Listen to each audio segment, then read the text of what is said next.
Tommy Pham has continued to show over the years that he is one of, if not the most aggressive player in baseball. I mean, go back years ago, back to 2016, in his early days in the league, and there was a video of Pham beefing with some young fans in the stands who were there early for batting practice trying to get some baseballs. Now, I would play some of what happened, but the audio was really bad. Pham basically was just pissed off by these fans asking for baseballs and took things really personally and serious, staring one of them down, and, it was just kind of weird. Some of this inner rage that Pham has continued to show does make at least some sense when you get some context to his backstory and the early stages of his life. He was born to teenage parents, a dad who immediately went to jail because of street crime and drugs, and the man who Pham's mother eventually married, so Pham's stepdad, never had a great relationship with him, apparently stabbing him during an argument the two had when Pham was 26 years old. So Tommy, of course, didn't have the easiest of childhoods. And it's actually pretty inspiring and cool to see how far he's been able to come despite such hard times in his early life. Back in October of 2019, Pham went off in Game 4 of the Rays playoff series against the Houston Astros, getting 3 hits with one of them being a homer off of Justin Verlander, and after the game, when asked who he has to thank for getting this far in his career and having such a moment like this is what Pham had to say. Watch. Who do you want to thank for helping you get here? There's a lot of people I could thank, but I'm proud of myself, to be honest with you. I remember throwing the ball against the wall, playing catch with myself, throwing the ball up, hitting it, throwing batting practice to myself. You know what I mean? I believed in myself from a young age, It ain't like I had a dad out there to play catch with me or throw me batting practice. So, I'm proud of myself. After seeing this, I immediately became a big fan of Tommy Pham. I mean, how can you not? That's some inspiring stuff. He's come a long way from where he started. But at the same time, a lot of his childhood issues have really caused Tommy to be a pretty aggressive and paranoid person. Pham was soon traded to the Padres and in 2020 got stabbed at a strip club. There's even video of the aftermath of the gruesome scene of all the blood on his back where he was stabbed, and he'd need 200 stitches to close the wound, but fortunately he made a full recovery and was and is totally fine from it. Pham sued the club, called Pacers Showgirls International, after the incident, claiming the security didn't do enough to help, going on to have the club settle the lawsuit with him for the max amount of money. Skip ahead to 2022, Tommy Pham is on the Cincinnati Reds now, and after Luke Voit of the Padres did what Pham deemed as a dirty play at the plate to the Reds catcher, Pham challenged Voit to a fight, saying if Luke wants to settle things, he gets down really well and knows Muay Thai.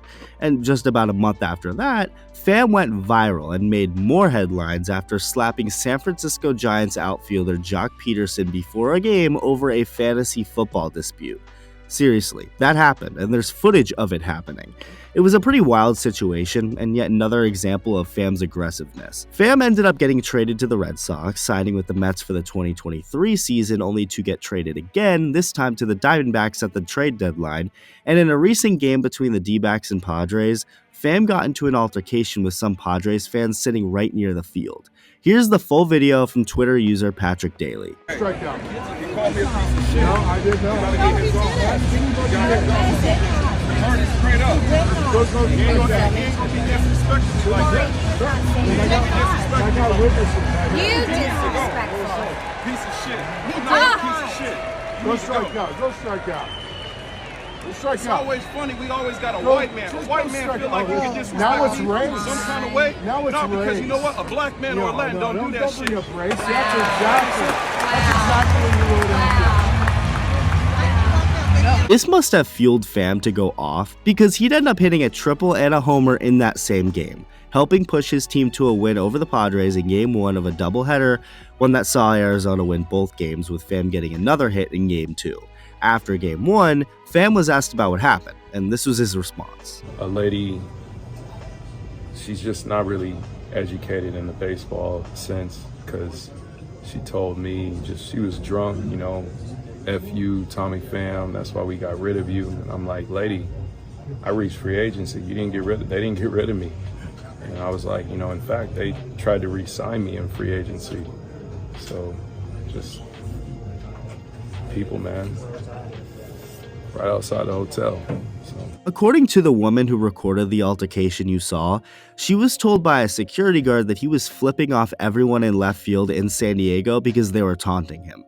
But not just taunting him about Pacers, the place he got stabbed at. These fans behind the altercation that recently took place seem to think that mocking fam getting stabbed isn't a problem. That's where these fans in particular are wrong. Now, players get heckled and taunted all the time. Does someone like Tommy Pham need to flip them off or start yelling at them? No, he doesn't. But when you joke about someone getting stabbed, something that literally could have killed Pham, I don't think you should be surprised if he gets angry and makes some sort of a scene. Pham then took to Twitter to call out Patrick Daly, tweeting this out. Since this guy wants to block me and act like his friend is a model citizen, I'll put 100K up if he passes a lie detector test saying he didn't call me a piece of shit. If he doesn't pass, which he won't, MLB bans him for life from all stadiums. So again, Pham is being a little overly aggressive here. Is it justified? I don't know if there's a right answer. It just is what it is, and Tommy is what he is at this point. Like I said before, I definitely think his early life has really impacted the way he is now and has been over the years, always on the defense and ready to fight anyone at any time. But it's safe to say Tommy Pham doesn't have too many fans or friends in the city of San Diego. Let me know what you think. Thank you for watching. Subscribe if you haven't yet, and I'll see you in the next video.